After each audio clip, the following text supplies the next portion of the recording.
Oh no, Mr. Chatterbox.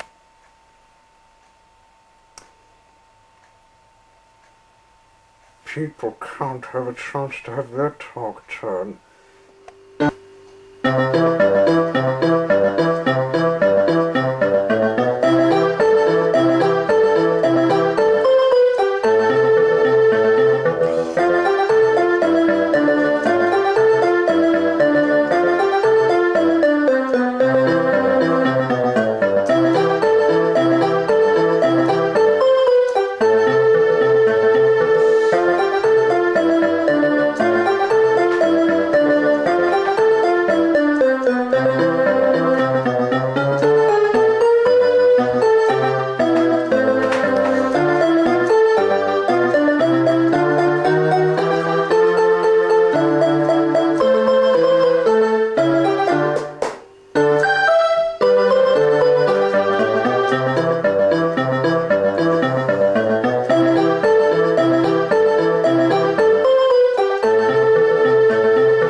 Years of Mr. Men Australia, Episode 6.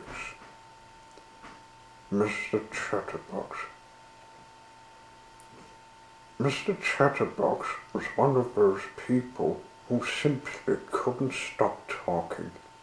He used to talk to anybody and everybody, any partner and every partner, about anything and everything, going on and on and giving him some annoyance.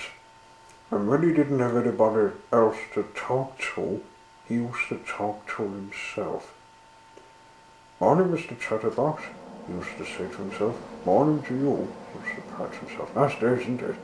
"Yes, it is for the time of year." So on.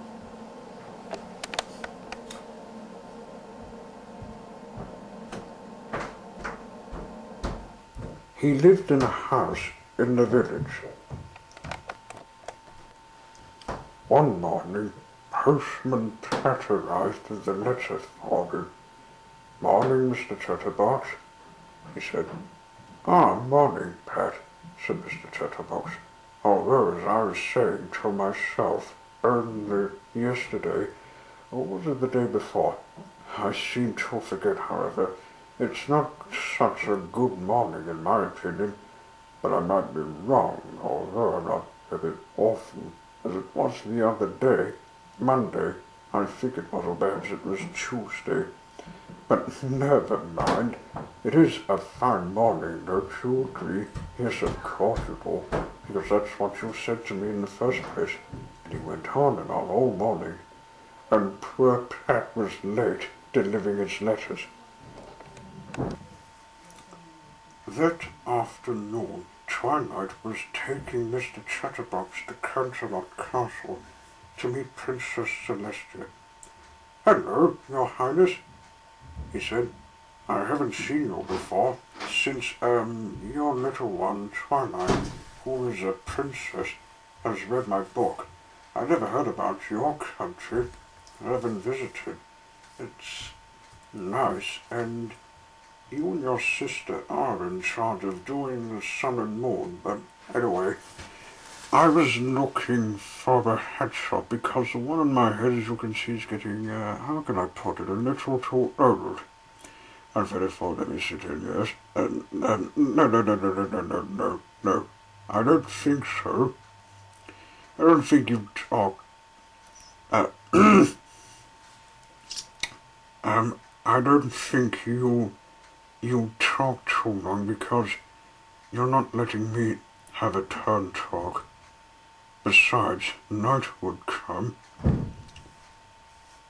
said Celestia, "and yes, we have a hat shop."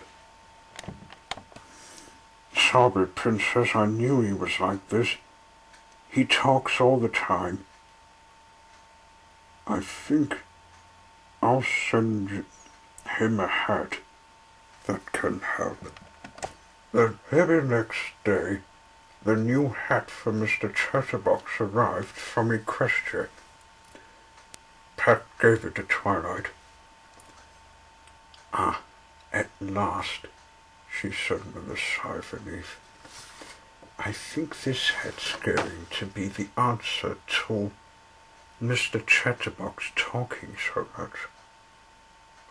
"Oh, I wish it could be," said Pat. "But I cannot." "Because," said Twilight, "this hat Celestia made is a magic hat." "Oh," said Pat, who didn't really understand.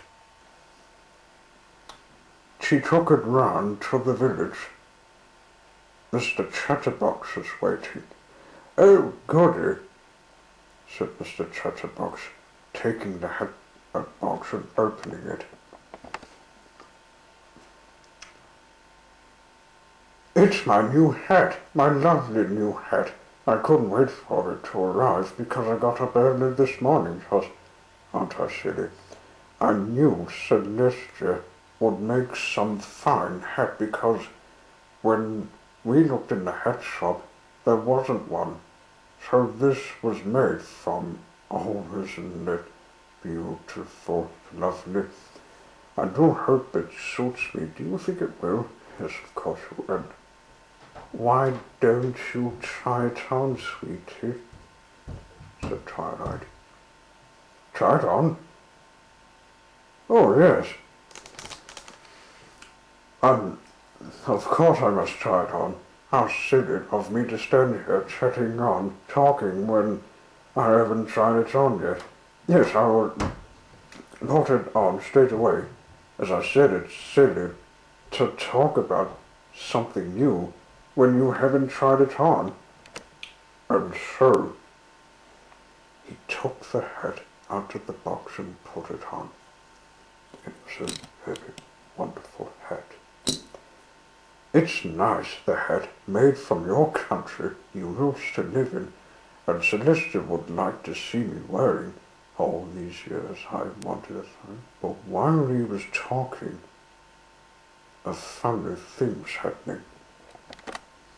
The more words that came out of Mr. Chatterbox's mouth, the more bigger, larger his hat became. The more he talked, the more the hat grew. Mr. Chatterbox kept on talking, and the hat kept on growing. I can't see anything, he said. 1 minute I was looking at my mirror. 1 minute I was looking at my hat in the mirror, and then all of a sudden, everything went black. The hat grew down to his feet. Mr. Chatterbox stopped talking. And as soon as he'd stopped talking, the hat shrunk to its original size. Twilight was delighted. My special magic hat really works, she chuckled.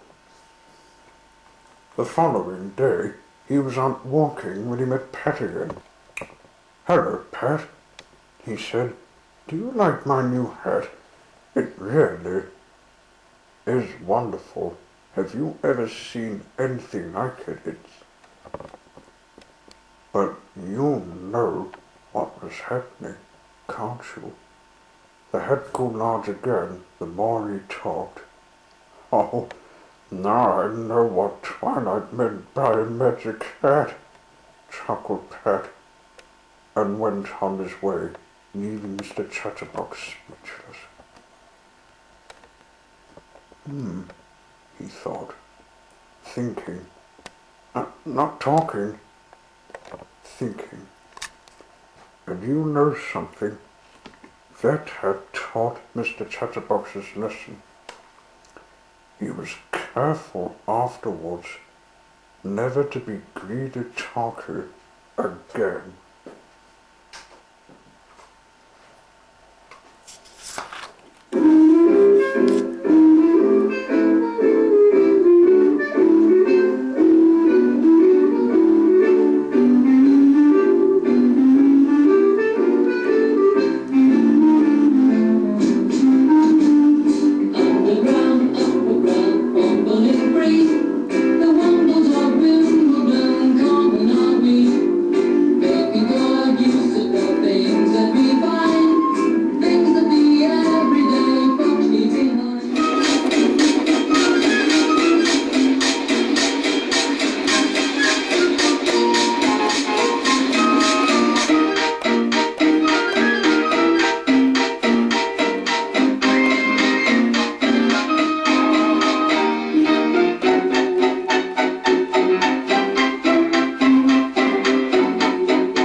Oh, it's Miss